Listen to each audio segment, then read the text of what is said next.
भले ही भारत के दुश्मन ये सोच सोच कर खुश होते हों कि मिशन चंद्रयान-2 फेल रहा, GSAT-1 की लॉन्चिंग पूरी तरह कामयाब नहीं हो पाई, इससे इसरो के हौसले पस्त होंगे, भारतीय वैज्ञानिक मायूस हो चुके होंगे।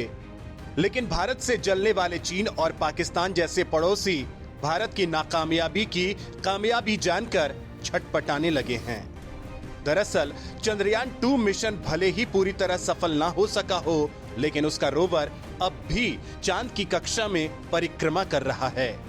GSAT-1 लॉन्च भले ही पूरी तरह सफल ना हो सका हो, लेकिन उसमें आई तकनीकी खामियों ने भविष्य के प्रोजेक्ट्स को फुल प्रूफ बनाने का रास्ता खोल दिया है।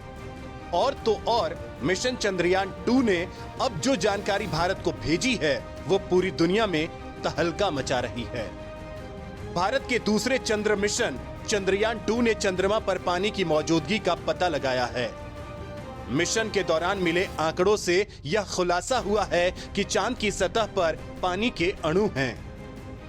चंद्रयान-2 मिशन का ऑर्बिटर अभी भी चंद्रमा की परिक्रमा कर रहा है, उसने ही ये जानकारी भेजी है।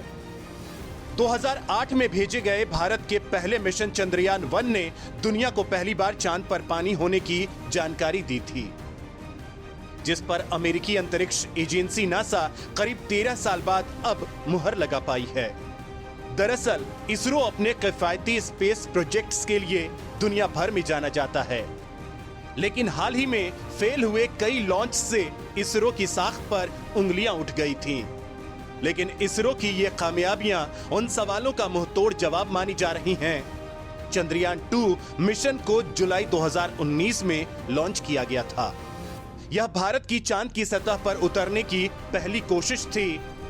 इसके तहत एक ऑर्बिटर, लैंडर और रोवर को भेजा गया था, लेकिन लैंडिंग से कुछ सेकंड पहले लैंडर का कंट्रोल रूम से संपर्क टूट गया था, जिसके बाद उससे संपर्क की सारी कोशिशें बेकार हुई।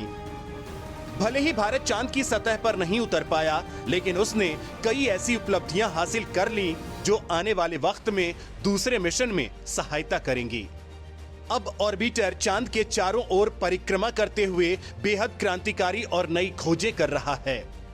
ऑर्बिटर से चांद की सतह पर हाइड्रोक्सिल और पानी के अणुओं का पता चला है।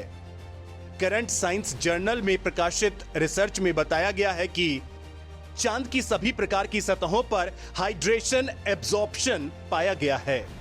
आंकड़ों की शुरुआती समीक्षा में चांद की सतह पर हाइड्रेशन का पता चलता है।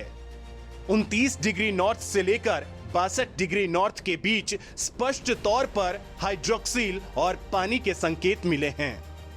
चांद के जिस हिस्से में सूरज की रोशनी पड़ती है, वहां ऐसे ज्यादा संकेत मिले हैं।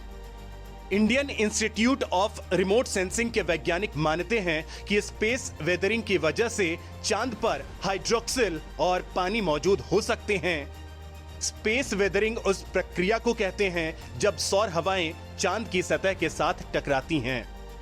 इसके साथ कुछ अन्य कारकों की वजह से केमिकल चेंज होते हैं जो हाइड्रोक्सिल बनने का कारण हो सकते हैं। वैज्ञानिकों ने इस जानकारी को बेहद अहम माना है। हाइड्रोक्सिल ऑक्सीजन और हाइड्रोजन परमाणुओं से मिलकर बनने वाला पानी का वो हिस्सा है जो हाइड्रोजन के साथ जुड़कर पानी का एक अणु बनाता है। पानी बनाने के लिए हाइड्रोक्सिल ही उत्तरदायी होता है। चंद्रयान-2 मिशन से मिले ये आंकड़े दुनिया भर में भारतीय स्पेस एजेंसी इसरो के मिशन का डंका बजा रही है। ऐसा इसलिए भी क्योंकि भारत पूरी दुनिया में सबसे किफायती लॉन्च करने के लिए जाना जाता है। भारत का मिशन चंद्रयान-2 की लागत हॉलीवुड फिल्म ग्रेविटी के बजट से भी कम थी। लिहाजा पूरी दुनिया के वो देश जिनके पास स्पेस लॉन्च व्हीकल नहीं है या जो देश सैटेलाइट लॉन्च का खर्च बचाना चाहते हैं, वो भारतीय लॉन्च व्हीकल से अपने सैटेलाइट लॉन्च कराते हैं, जो भारत की कमाई का बड़ा जरिया भी है।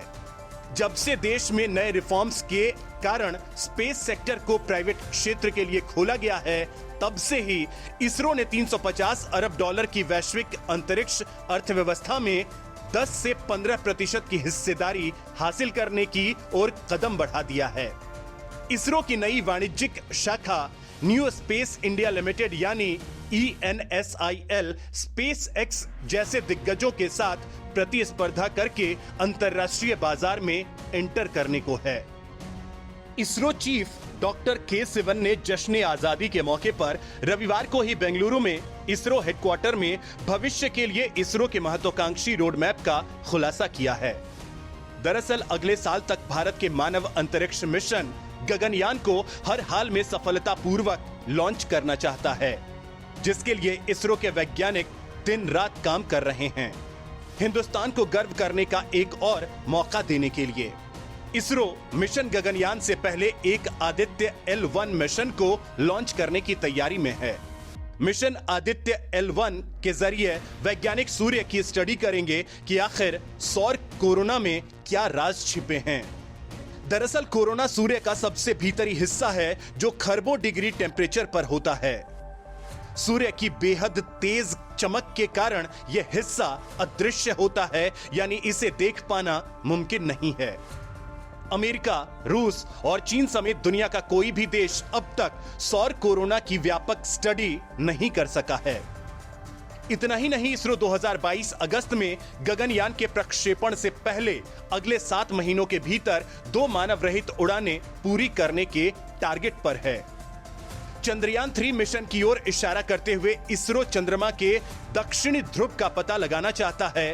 अब तक दुनिया का कोई देश ऐसा नहीं कर सका है।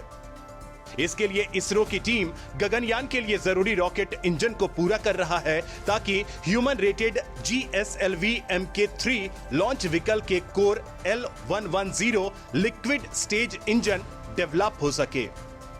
इसरो ने इसके लिए कई सफल टेस्ट भी किए हैं। इतना ही नहीं, इसरो अपने छोटे रॉकेट की ठोस ईंधन मोटर का भी टेस्ट कर रहा है।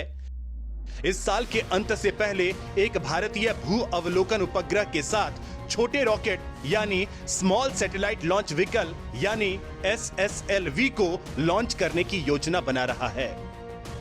SSLV को छोटे सैटेलाइट लॉन्च मार्के को ध्यान में रखते हुए बनाया जा रहा है। SSLV के जरिए लगभग 500 किलोग्राम के सैटेलाइट्स को अंतरिक्ष में भेजा जा सकेगा।